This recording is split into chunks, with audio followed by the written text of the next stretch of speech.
Welcome to City Vision University's podcast, providing book summaries of books on rescue missions, city missions, and the Salvation Army. Usually when we talk about a medical diagnosis, there's a certain expectation of precision. Right. It feels almost like engineering. You know, if you break your arm, you go to the hospital, the x-ray shows that jagged white line on the screen, and the doctor just points and says, there it is.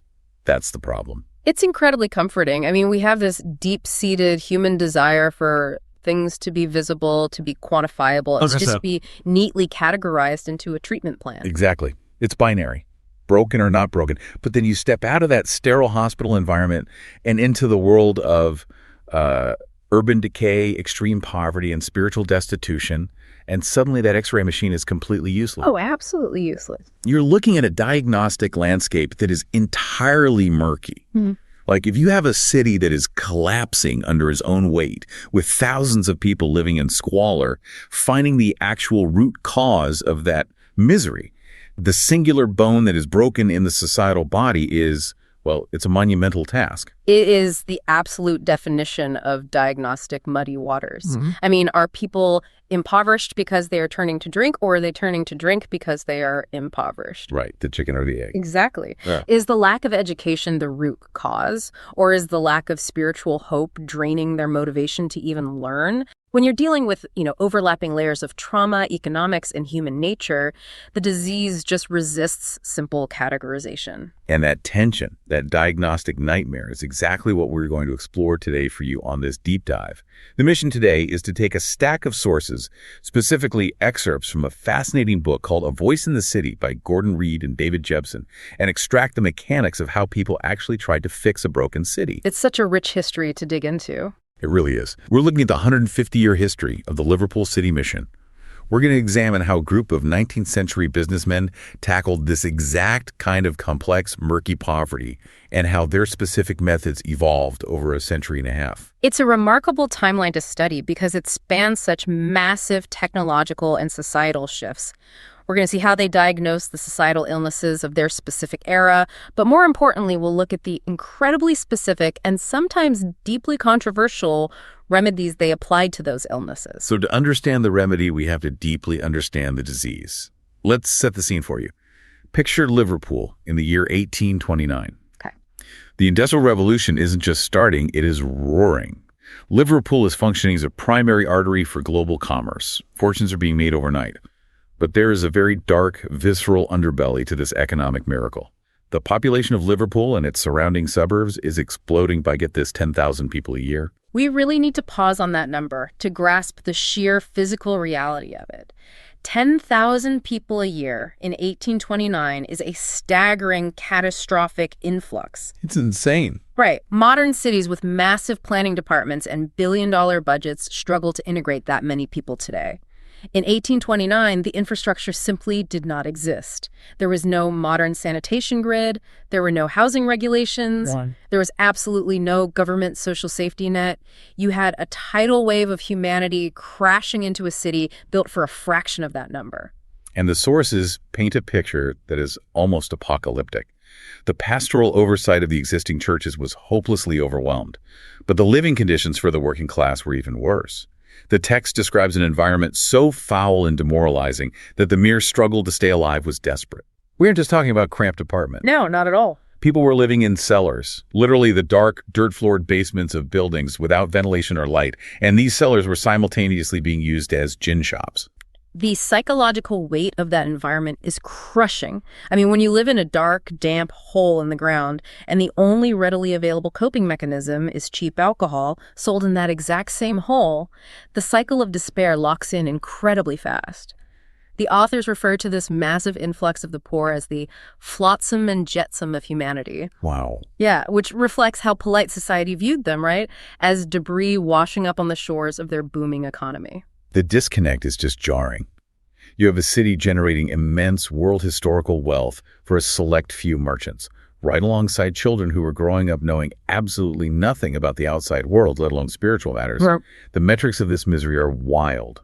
Literacy was functionally non-existent in these slums. Right. Less than 15% of the people in certain areas had access to the scriptures, and fewer than 12% attended any form of school. Disease, violence, and drunkenness weren't just the result of poverty, they were the daily environment. And you mentioned the existing churches being overwhelmed, but there was also a structural, cultural barrier at play here. The text notes that in this era, participating in polite society, which included church attendance, required putting on your Sunday best. Oh, I hadn't even thought of that. Yeah, the truly poor were in rags. The psychological shame of that lack of clothing meant they would never dare darken the doors of a respectable church. That is such a heartbreaking mechanism of exclusion. They literally did not have the wardrobe to receive what was supposed to be a free gift of salvation. The class structure was a physical barrier. So this completely fractured reality is the inciting incident for our story today. The crisis became so visibly severe that it prompted a group of 40 laymen to step in. Yes, and the demographic makeup of these men is crucial. They weren't clergy, they were mostly wealthy Christian merchants, businessmen, ship owners, and their wives. They looked at the institutional church and recognized a massive market failure, to use a business term. The poor were entirely unserved. So these 40 pioneers gather at the Charitable Institution House on Slater Street, and they form an organization. And I have to say, for a group of highly successful businessmen, their initial branding was absolutely atrocious. It's pretty bad. They named their new initiative, the Society for Promoting the Religious Improvement of the Poor of Liverpool and the Neighborhood. It doesn't exactly inspire a movement. It sounds like a government white paper. The authors of the book even joke about this. They note that none of the poor people they were actually trying to help could have ever gotten their tongues around a title like that.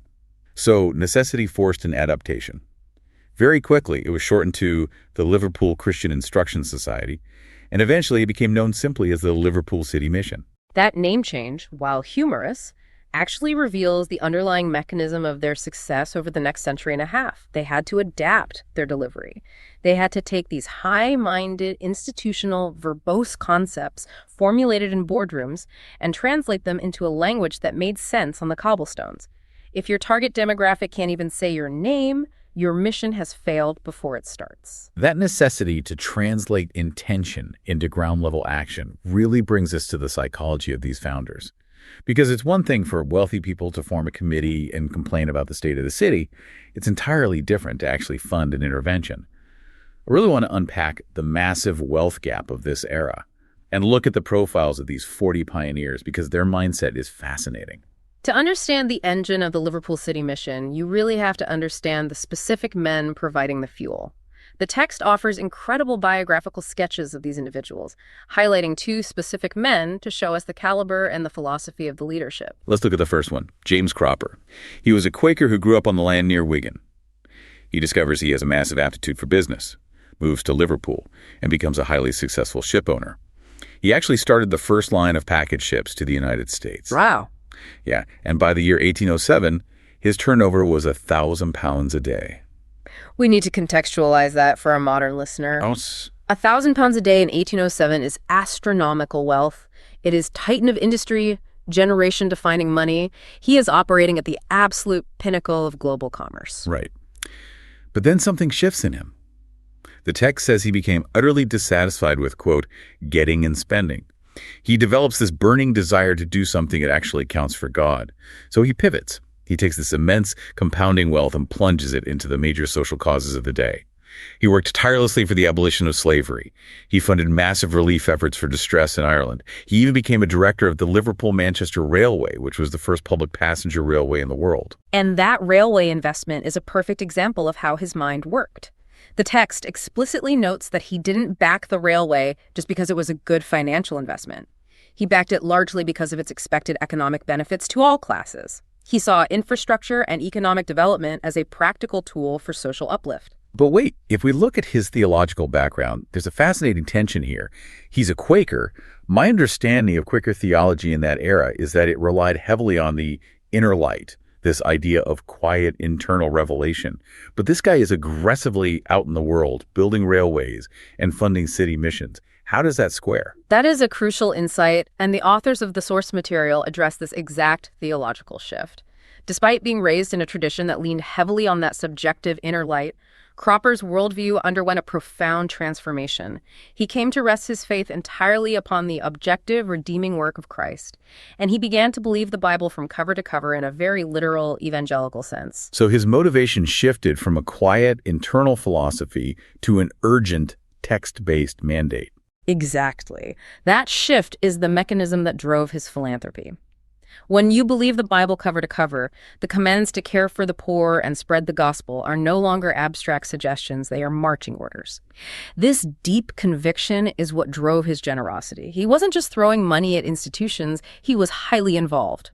The records show he was constantly using his business network to find jobs for any workless laborer who turned up at the mission's door. He's effectively acting as a one-man economic stimulus and job placement agency. Pretty much. And he wasn't operating in a vacuum. There's another major figure we need to look at, Adam Hodgson, who served as the treasurer of the mission. Hodgson brings a completely different but equally vital perspective. He was a very successful cotton broker. In 1819, he sailed to America for business and kept a series of highly observant journal letters that were later published. While touring the cotton-growing southern states of the U.S., he was confronted face-to-face with the brutality of American chattel slavery. His reflections on that trip are incredible because he makes a direct, conceptual link between the physical slavery he saw in the American South and what he diagnosed as a spiritual bondage back home in the slums of England.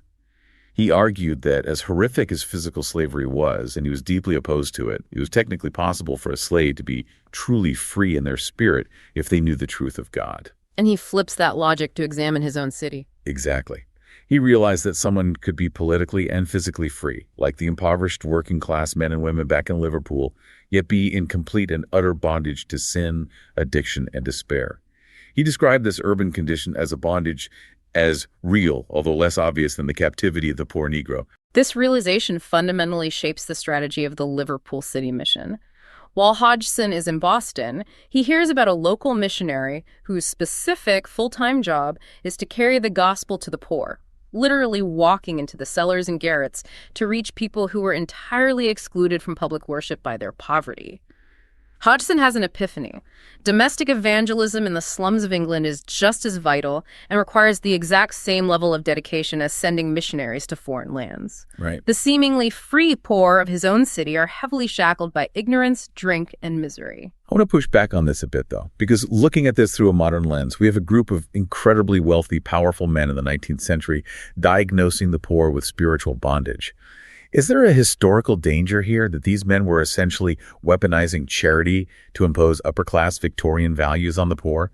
Like, as I'm a factory owner, having a sober, compliant workforce that believes their ultimate reward is in heaven sounds incredibly convenient for my bottom line. Was this paternalism disguised as empathy? That is the exact critical lens modern historians apply to 19th century philanthropy, and it's a highly valid concern. It is very easy for charity to act as a mechanism of social control. However, if we examine the specific actions and the internal correspondence in the source material, their approach suggests a profound, active empathy that required significant personal sacrifice, rather than just remote social engineering. How so? Because writing a check from a boardroom doesn't exactly scream personal sacrifice. Because they recognized that writing checks wasn't enough. The text quotes them referencing the Apostle Paul's charge to the rich, that they be not high-minded nor trust in uncertain riches, but in the living God. They took the not high-minded part literally. They didn't just fund the mission. They served on the committees, and their wives and daughters worked diligently in the Ladies' Association, interacting directly with the poor.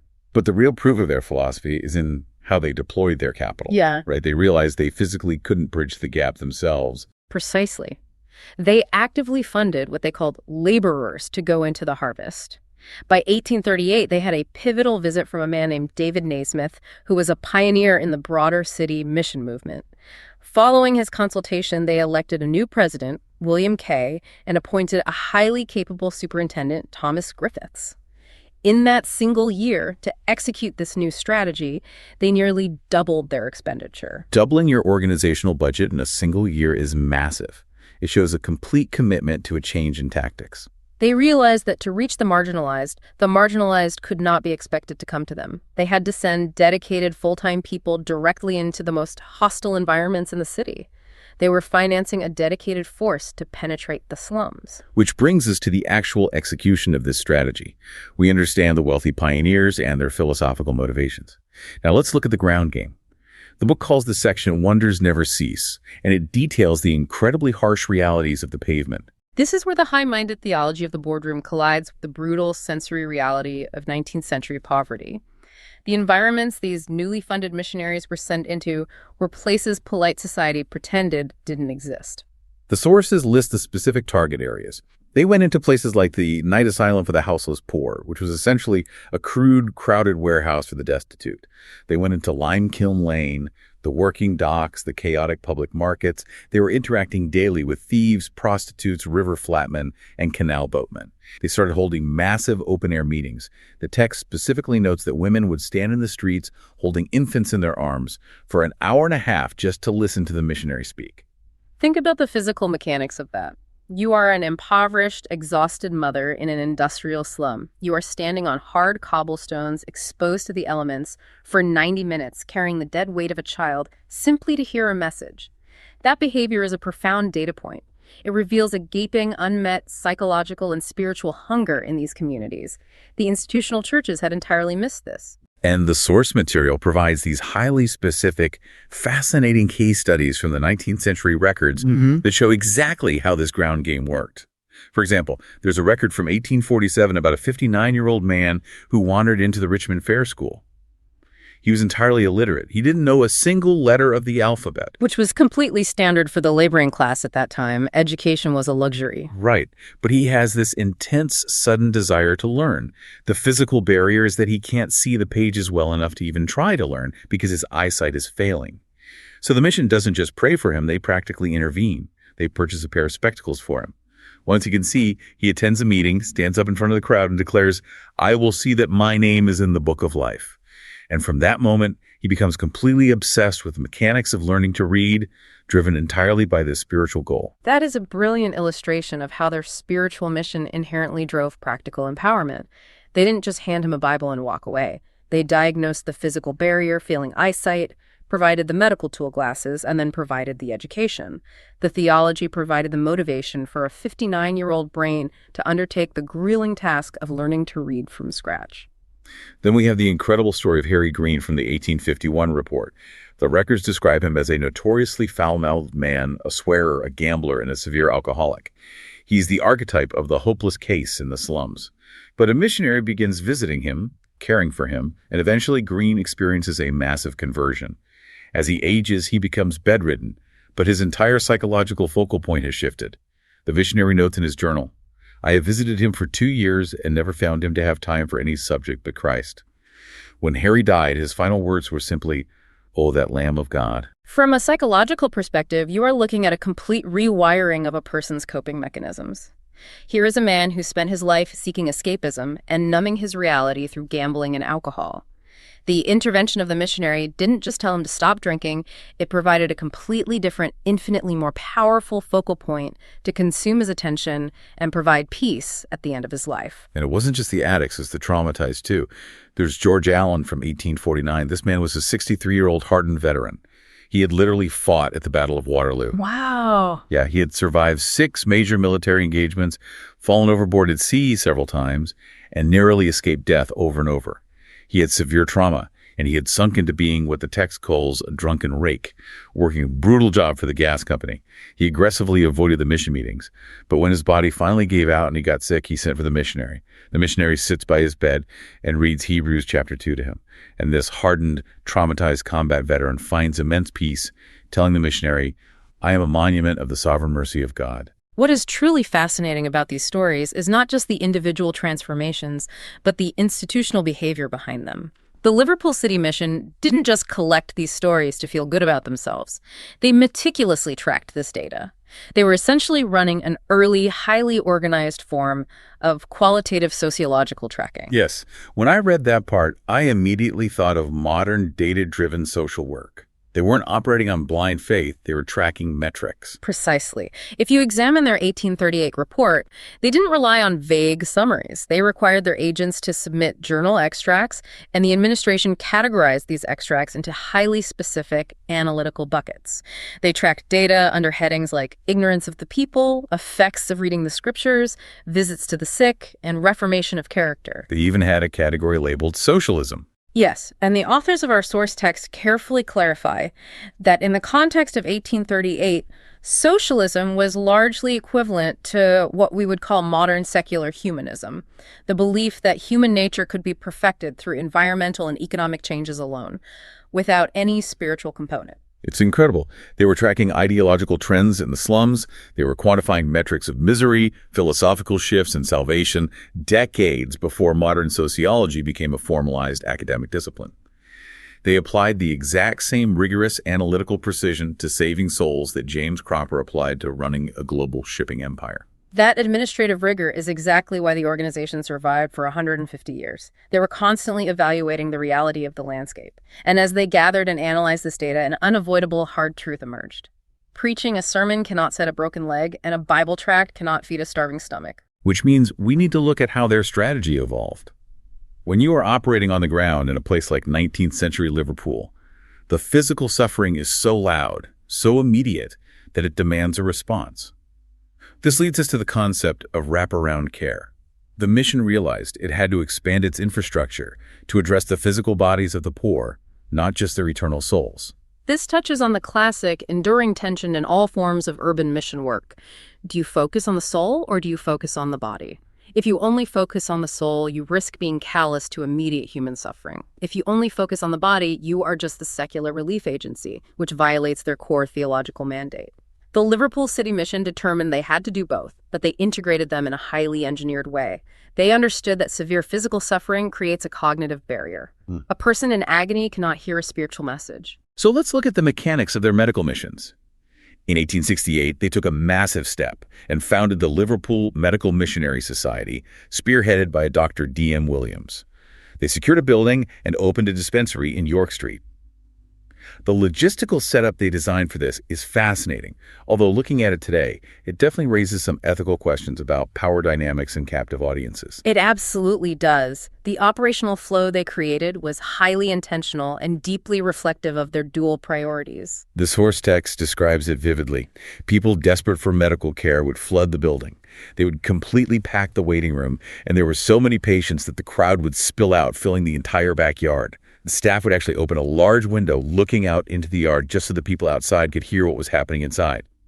But here's the catch. At precisely 1:00 p.m., the doors were locked. No more patients were admitted. Wow, just locked out. Yeah, literally locked the door. Then the medical superintendent would come down the stairs, stand before this massive crowd of sick people, read a few verses of scripture, offer a 10 to 15-minute practical sermon about the gospel, and pray. Only after that mandatory service was concluded were the patients admitted in rotation into the adjoining room to actually be examined and given medicine. And the integration didn't stop there. While the remaining patients sat in the waiting room sometimes for hours, wealthy ladies who volunteered with the mission would sit among them, conversing, reading the scriptures aloud, and offering emotional sympathy. It's essentially the 19th century equivalent of sitting in a doctor's waiting room reading an old magazine, except the magazine is the Bible. And the person reading it to you is a merchant's wife who is actively trying to save your soul while you wait for cough syrup. It's an incredibly efficient use of time, but it forces the question, isn't that coercive? The authors of the source text anticipate that exact critique. They acknowledge that critics, both then and now, might view this as a captive audience scenario, forcing desperate people to endure a sermon as the price of admission for bodily healing. However, they defend the practice by pointing to the historical outcomes. The missionaries reported that countless patients who initially came purely for physical ailments found themselves genuinely captivated by the message. The mission's view was holistic. They believed treating the body without offering the cure for the soul was ultimate medical malpractice. And the sheer scale of their social interventions grew massively as they expanded this wraparound care. If we jump forward to the data from the 1893 records, the numbers show an organization that is functioning as a massive social triage center. In that single year, they recorded 123 women and girls rescued from the streets. And the text notes with devastating casualness that some of these girls were only 16 years old. We have to unpack the brutal economics of that statistic. In an industrial boomtown with zero social safety nets, young women were incredibly vulnerable. If a father died in a factory accident, or a girl was dismissed from domestic service without a reference, there were virtually no legitimate employment options that paid a living wage. The streets and the sex trade were often the literal only alternative to starvation. The mission's records show that older women who were deeply entrenched in street life themselves, would actually find the missionaries and physically hand these young girls over to them, begging, "We have proved the bitterness of this life, save these young ones." Even the people trapped in the system recognized the mission as the only viable exit strategy. And because they had established this massive network of missionaries in every lodging house, cellar, and pub, they began to function as an unofficial communications hub. They became a missing persons bureau for a chaotic city. Yes, the story of the ship carpenter perfectly illustrates how this network functioned. This man goes away to sea for nearly a year. He returns to Liverpool, expecting to find his family. Instead, he discovers his wife has died, one of his children has died, and his oldest daughter, who's about 20, had gone astray, meaning she had vanished into the street life to survive. It's heartbreaking. The man is completely broken. He goes directly to the superintendent of the city mission and begs for help. And because the mission had eyes on the ground in the darkest corners of the city, they knew the streets better than the police. Within a very short time, they tracked the daughter down and successfully reunited the family. Think about the logistics of that. In a city of hundreds of thousands of people, with no telephones, no photographs, and a highly transient population, it is a testament to the depth of their integration into the community. They weren't tourists in the slums, they were permanent fixtures. They also directed massive resources toward the lads, the thousands of homeless boys running feral on the streets. The 1893 report details that they dealt with over 460 lads in a single year. These were children sleeping in doorways, wearing rags, completely abandoned. And again, look at the precise metrics of how they resolved these cases. They didn't just give them a meal and send them back to the alley. Right. Of those 460 boys, 53 were placed into managed homes within the city. 7 were sent to the Royal Navy. 4 enlisted as soldiers. 32 were placed into stable apprenticeships or work. And 34 were successfully tracked back to their original parents. The military placements are particularly interesting. For a boy who has grown up in the utter chaos and trauma of the streets, the absolute structure, discipline, and guaranteed sustenance of the Navy or the Army provided a surrogate family framework that often saved their lives. They also engaged in international partnerships. The text mentions they partnered with Dr. Bernardo's famous agency to literally send boys across the Atlantic to Canada for a fresh start. They quote a letter from one of these boys who wrote back from Canada, "I am so happy and so very thankful. I have got a good home and I'm learning to plow." It's complete social and environmental rehabilitation. They took children statistically destined for prison, disease, or early death and reinserted them into society as functioning, healthy individuals. So this brings us to a critical human question. We've talked about the wealthy executives who funded it. We've talked about the massive scale of the triage on the ground. But who is the actual connective tissue? Who are the people executing this exhausting, dangerous daily work? This requires a specific kind of human being. Let's look at the psychology of the city missionary. What kind of psychological profile does it take to sustain this level of secondary trauma without breaking? It is arguably the most compelling aspect of the entire history. The official job description alone is terrifying. It required a level of psychological fortitude and zealous dedication that is almost incomprehensible to a modern workforce. You aren't kidding. The text points out that when the superintendent had to fill out official government forms regarding the hours of work for his staff, he would simply write 2 words: continuous duty. Continuous duty. There are no shifts. There is no clocking out to go home and decompress. You are always on call. The book explicitly states, strikes and go-slows are not in the vocabulary of a city missionary. Even when a missionary was granted a rare holiday, they were strictly required to leave their forwarding address with the central office so they could be recalled immediately in case of an emergency. That's intense. Yeah, the requirements were rigid. They had to be men of one book, meaning the Bible was their ultimate authority, but they also had to be widely read. They were expected to carry a passionate, unrelenting concern for both the souls and the physical bodies of the poor. And notably, they were expected to have devoted wives who were willing to share this immense psychological burden. It was an all-consuming vocation. It meant walking into volatile, violent, disease-ridden environments every single day, armed with nothing but your faith and your physical presence. And the specific personalities that thrived in this role were incredibly diverse and highly resourceful. They read like characters from Dickens' novel. Yeah. Let's look at Daniel Robotham. He was appointed in 1859 as the founder and first missionary of the Dauber Street Mission Hall. And the geography of where he was stationed is important. Dauber Street was located in an area ironically named the Hygeia Street District, after the goddess of health. In reality, it was a complete wasteland. It was a known rendezvous point for violent gangs, or roughs as they called them, and a scene of extreme lawlessness. The mission hall itself was deliberately built right next to a disused quarry where a man had recently been beaten to death. So he is stationed in the absolute worst, most violent sector of the city. The text describes Robotham physically as a man of short stature but a giant in faith.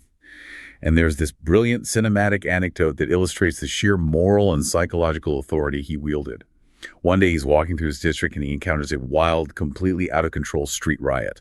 A crowd of women, heavily intoxicated, are having a frantic street dance around a barrel organ. It's chaotic, it's loud, and it's dangerous. In that situation, any rational person either turns around and walks away or they run to find the police. The psychological pressure of a drunk mob mentality crowd is terrifying. But Robotham doesn't retreat. The text says he stood on the edge of the crowd for a moment, observing them with feelings of pity and indignation. Then he simply walks into the center of the mob. He doesn't shout, he doesn't preach. He silently paces up and down right in the middle of this chaotic dance, pulls out his Bible, holds it high in the air, and just stands there in complete silence. And the psychological dominance of that act is so heavy that the dancing slowly grinds to a halt. The music stops. The crowd, confronted by this silent, unmoving symbol of moral authority, just quietly disperses and goes home. It is an incredible display of presence. He understood that shouting would just incite them further. His silence, combined with the recognized symbol of the Bible, served as a mirror to their own shame. And then you have completely different archetypes, like the man known as the Royal Academy artist. This guy was a Yorkshireman, and he had a very pragmatic approach to street violence. He tells a story about a young woman running up to him, hysterical because her boyfriend had just been knocked down and robbed by a gang in a nearby lane. The artist's response. He immediately goes out and buys a 6-chambered revolver to carry in his coat pocket for self-defense. Which is a completely illogical, practical response to working in a hyper-violent environment. He wasn't relying purely on a protective aura. He was prepared to defend himself. Right. But then he undergoes a profound spiritual awakening while walking alone on a dark road looking at the stars. He realizes he has to dedicate his life to the mission. But here is the massive sacrifice. Right before this awakening, he had received a letter from the prestigious Royal Academy of Arts asking to borrow his latest painting for their exhibition. He is literally on the verge of fame, wealth, and a booming society career. But he walks away from it all. He trades the Royal Academy for the slums. But he didn't abandon his talent. He wrote, "I use my artistic ability and my other talents to attract men and women and little children under the sound of the gospel." What is highly instructive here is how the mission integrated these diverse talents. They didn't force the artist into a rigid, uniform mold of a street preacher. They allowed him to repurpose his visual skills. By drawing or painting in the streets, he created a visual spectacle that drew crowds of people who would have completely ignored a man just shouting a sermon. Exactly. They weaponized his talent for their cause. And they did the exact same thing with the ex-policeman. This missionary was a former military policeman and a plainclothes detective. He stated that Christ was his director and guide. Whether he was wearing a police uniform or a missionary's coat, he leveraged his deep tactical street smarts to navigate the toughest, most volatile crowds in the city. The text mentions he specifically targeted the Aintree Racecourse on Grand National race days to distribute tracts. If you know anything about major horse racing events in that era, the crowd is massive, rowdy, heavily intoxicated, and prone to brawling. It's an incredibly intimidating environment. But a former plainclothes detective knows exactly how to read a crowd, how to spot the aggressors, how to de-escalate, and how to assert authority. He used the exact same crowd control dynamics he learned in the police force, but redirected them toward evangelism. As we look at these men, it really begs a moment of reflection. The psychological fortitude required to step into those environments every single day, abandoning career prospects, facing physical danger, and relying almost entirely on the moral weight of your convictions, it's a level of dedication that is staggering to contemplate. But as the 19th century bleeds into the 20th century, the nature of the threats they faced began to shift. The challenge was no longer just the physical danger of the slums, it was the rising tide of intellectual skepticism, modern media, and massive societal change. This brings us to a fascinating collision. How does a 19th century institution built on absolute biblical literalism survive the 20th century? How do they handle modernism, the advent of mass media, and the psychological fallout of 2 world wars? The authors include a brilliant, perfectly encapsulated anecdote from chapter 20 that illustrates exactly how the mission handled this collision. The telephone rings in the mission headquarters at Jubilee Drive. It's a producer from Granada Television, a major media outlet. She tells the superintendent that they are producing a program about the state of religion in Britain, and she wants to know how the Liverpool City Mission has changed over the past 100 years. From a media perspective, the framing is obvious. The journalist is looking for a narrative of evolution, of how the old church has updated its morals and its message to fit the modern progressive era. Right. So the superintendent starts talking to her, and very quickly they get into this animated fundamental debate about the literal creation of the world and the existence of the devil. The producer is clearly taken aback. Finally, the superintendent tries to clarify his position. He says, well, look, we have new buildings, we have electric light and electronic organs and microphones and tape recorders. He is listing their technological adaptations. But then he drops the hammer. He says, we have new equipment, but the same old gospel message. We don't have to change our message because sin hasn't changed. And 20th century man needs the forgiveness and power only Christ can bring just as much as first century man. The theology there is absolute. And how does the television producer react to that statement? There was a long silence on the line. Then she says slowly, so really you're doing the exact same things that you did over 100 years ago? The superintendent says yes, apart from the fact that the state welfare system now handles the extreme starvation level poverty. And the producer simply replies, thank you, but I'm afraid my producer won't be interested in a church that doesn't change. Click. The interview is over. That exchange is a masterclass in conflicting worldviews. The 20th century media landscape is entirely predicated on novelty. If an institution isn't evolving its core philosophy to match the current cultural mores, the media considers it irrelevant or even offensive. But the mission operates on an entirely different premise. They view human nature, specifically the inherent flaw of human sinfulness, as a fixed constant that transcends time, culture, and technology.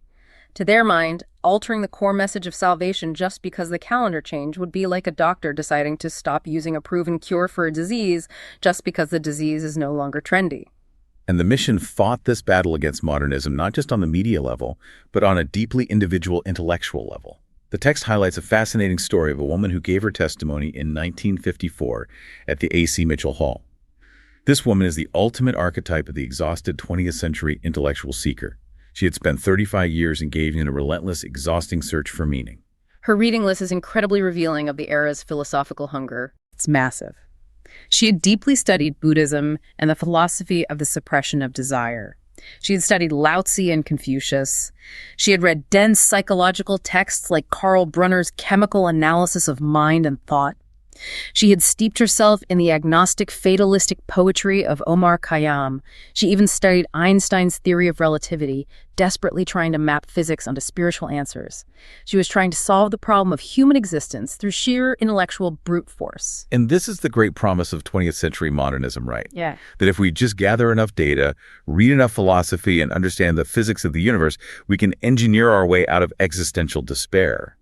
But clearly, it wasn't working for her. No, it left her empty. So after 35 years of this, she wanders into a simple mission prayer meeting. Her mind is still buzzing with questions. She walks up to the lady playing the piano, and she quotes a cynical verse from Omar Khayyam about humanity being like little children stumbling in the dark, while heaven looks down with a blind understanding. She is presenting her ultimate intellectual despair to this piano player. And the piano player's response completely short-circuits 3 decades of complex philosophy. The piano player doesn't try to debate Einstein or Karl Brunner. She simply looks at the woman and says, we don't need an understanding. We put our faith in the Lord Jesus. It is the ultimate intellectual foil. The woman later testified that in a single flash, the sheer, unadorned simplicity of that statement pierced right through the noise in her head. She called it the wonderful simplicity of Jesus. All the complex, heavy theories she had carried for decades couldn't provide the peace that a simple statement of absolute faith from a piano player did. It broke her intellectual deadlock. This anecdote perfectly highlights a core, often controversial tension that the mission navigated throughout the 20th century. Today, modern society universally celebrates secular social work and intellectual humanism. But the City Mission believed deeply that while intellectualism and social works are fine, if they're done only in the name of humanity, they can actually become dangerous. Let's explore that mechanism, because it's a profound difference in perspective. Why would doing good works without religion be considered dangerous by the mission? The text notes a specific incident where someone congratulated a church upon its excellent work amongst the single homeless, suggesting that this practical work was far more important than mere preaching. The City Mission pushed back against this aggressively. Their argument was that all true, lasting social work must spring from the preaching of the gospel. To them, the preaching convicts a person of their inherent need for God, which leads to conversion, which then produces a disciple who humbly does good works as a byproduct of their faith. Makes sense from their framework. Yeah, because if you strip away the gospel and just do the good works, they argued, you cause people to glory in man, to believe that human beings can save themselves. And in the mission's theological framework, relying on human goodness is a doomed enterprise that ultimately hardens the heart against God. It's a completely different foundational premise for why charity should exist. And they had to adapt this premise to reach the youth of the 20th century, who were growing up in a world vastly different from the Victorian slums. You couldn't just stand on a street corner and shout anymore. So they evolved their delivery systems again. They created a massive youth outreach program called the SYM, the Shining and Smiling for Jesus movement. The historical context of this youth movement is staggering. We are talking about Liverpool during World War II. Yes. Think about the psychological environment for a child in Liverpool during the Blitz. The air raid sirens are wailing constantly. Bombs are literally destroying the city around them. The entire city is under strict blackout regulations, meaning it is pitched into absolute darkness every night. And yet, amidst this terror, the mission is managing to pack 200 children into a hall on Wellington Road on a wet, freezing night. The text exclaims how they sang, how they listened. The missionaries were so dedicated they even held what they called sunshine corners, which were little Sunday school lessons down inside the actual subterranean air raid shelters while the bombs fell. The psychological comfort of providing routine, joy, and a message of eternal safety to children while their physical world is literally exploding cannot be overstated. They also recognized the need to physically remove these kids from the trauma of the city. For nearly 70 years, they organized massive holiday camps, taking underprivileged city children to Dyserth in North Wales. They understood the psychological mechanism that taking a child out of the concrete, the smoke, and the violence and placing them in nature was a powerful way to open their minds to a message of peace and a loving Creator. Speaking of opening minds in new ways, we have to look at how they pushed their new equipment to the absolute limit later in the century. If we're looking at how they bypassed physical and psychological barriers, there is one highly specific adaptation they made that is truly ahead of its time. We need to transition to the telephone church. I love this part. This is a brilliant example of creative guerrilla evangelism. The mission recognized that the telephone network, which was becoming ubiquitous in homes, offered a completely new, frictionless delivery mechanism for their unchanged message. It was essentially the 1970s analog version of a podcast or on-demand audio. It sounds almost quaint to us now, but if you analyze the psychology of this tool, it is incredibly powerful. For a person who feels broken, shamed, deeply depressed, or who simply hasn't set foot in a religious building in decades, the physical act of walking through the doors of a church is terrifying. It requires exposing yourself to the judgment of others. The telephone provided absolute anonymity. You could be sitting alone in the dark in your living room, completely desperate, and simply dial a number. It lowered the psychological barrier to entry to zero. And you didn't have to talk to anyone. You could just listen. People could literally dial the phone number. The text preserves the actual number, 263-8040, and they would hear a 2 to 3 minute pre-recorded message from one of the missionaries. And the content they recorded was perfectly tailored for this intimate, isolated medium. The source provides a sample script from March 1979. The rhetorical structure of the script is excellent. It doesn't start with heavy theology. It starts with a relatable, almost folksy narrative. The missionary's voice comes on the line, and he tells a story about a little bird. He says he was watching this bird meticulously building a nest in a pile of cut branches in a farmyard. But every evening, the farmer comes by and deliberately destroys the half-built nest. The missionary asks, why is the farmer doing this? Is he cruel? No.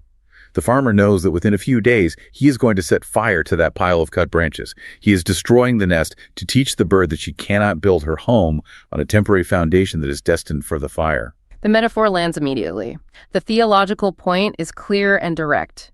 Do not build your life, your emotional security, or your hope on the temporary combustible things of this world. Wealth, status, human institutions, because they will inevitably fail. Build your foundation on the eternal security of Christ. And this telephone church wasn't just a clever gimmick. It had profound, documented, life-saving impacts. The authors share the specific story of a couple named Les and Winnie Kane. Les was in a profoundly dark psychological state.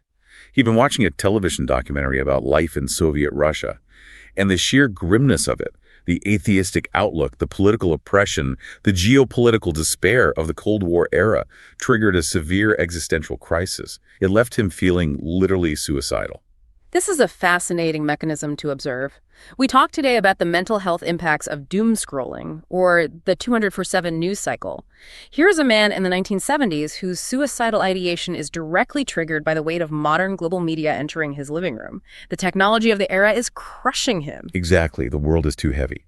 But then, as he is grappling with this despair, he happens to glance at the personal column of the Liverpool Echo newspaper. He sees a small notice inviting people to dial telephone church. In a moment of desperation, he goes to the phone, dials 263-8040, and he hears a message based on the final words of Jesus on the cross. It is finished. A message of completion, of burdens being lifted. And that specific message, delivered into the privacy of his home at that exact moment of absolute despair, entirely altered his trajectory. It pulled him back from the mic. He told his wife Winnie about it. She wrote to the Mission for Literature. They began receiving the mission's magazine, Sowing and Reaping, and eventually both of them experienced a full conversion. If we look at this from a macro perspective, it brilliantly proves the point the superintendent made to that Granada TV producer. The core human problem, existential despair, the search for meaning, the crushing weight of the world has not changed. The cure, the gospel message of forgiveness and peace has not changed. But the delivery system changed. Instead of a Victorian street preacher shouting on a cobblestone corner to a crowd of dock workers, it was a quiet, recorded voice transmitted over copper wires into the private sanctuary of a suicidal man's living room. They used the communication technology of the day to bypass the physical and psychological barriers of the modern city. It's an incredible evolution of tactics, which leads us perfectly into our final major topic. As we look at the legacy of this 150-year journey, we need to examine the deepest underlying philosophical belief of the mission and see how it holds up against the absolute hardest realities of the city. We need to talk about what the missionaries call the hard cases. The authors are very transparent. They don't sugarcoat the history. They acknowledge that despite all the dispensaries and telephone lines, there were individuals whose trauma and addiction were so deeply entrenched that they seemed entirely beyond the reach of human help. There is no better illustration of this than the story of a man who was literally nicknamed Rocks. The text notes that the nickname was perfectly in keeping with his character. He was a completely hardened case. He was a cruel, violent drunkard who had finally, through his abuse, driven his hardworking wife out of their home. He lived alone in a small, failing general store. The visiting missionary described the sensory details of the room. It was dark, stuffy, and smelled overwhelmingly of paraffin oil and kindling wood. Those sensory details are so evocative, you can almost smell the bitter isolation and the stagnation in that room. It is the physical manifestation of a ruined life. A young missionary decides he needs to visit this man. But Mrs. Rocks, the estranged wife, actively warns the missionary away. She tells him he's a hard case, he'll bully you, and if he's had drink, it's highly likely he'd physically hurt you. But the missionary, operating on that continuous duty mindset, goes anyway. He knocks on the door. The door opens just a crack, and Rocks appears prematurely aged by the alcohol, his features drawn and haggard. He gruffly barks, demanding to know what the young man wants. Rocks is immediately employing the exact intimidation tactics he has used his whole life to keep people away. Yes, he is trying to establish dominance. The missionary calmly says he has a message for him. Rocks sneers and barks, "What is your message, and who is it from?" The missionary looks at him and says, "From your father." Rocks gives this cold, pitying smile and tries to shut down the conversation with pure cynicism. He says, "My father. Why, me lad, he's been dead these 10 years. It's a classic hardened deflection. He's mocking the religious language. But the young missionary refuses to break eye contact. He holds his ground against this violent man and says, "You'll not say so when you've heard the message." He opens his pocket testament and begins reading from Luke chapter 15, the famous story of the prodigal son. He reads until he reaches the specific words of the broken son. "I will arise and go to my father, and will say unto him, Father, I have sinned against heaven and before thee." The text says the missionary looked earnestly, silently, right into Rock's face.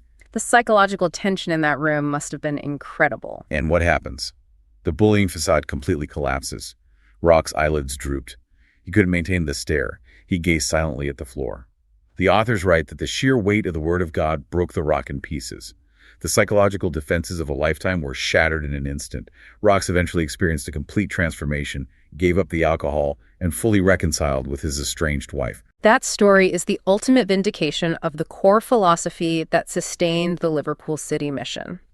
They fundamentally believed that no human being was beyond redemption, provided the right tool, the gospel, was applied.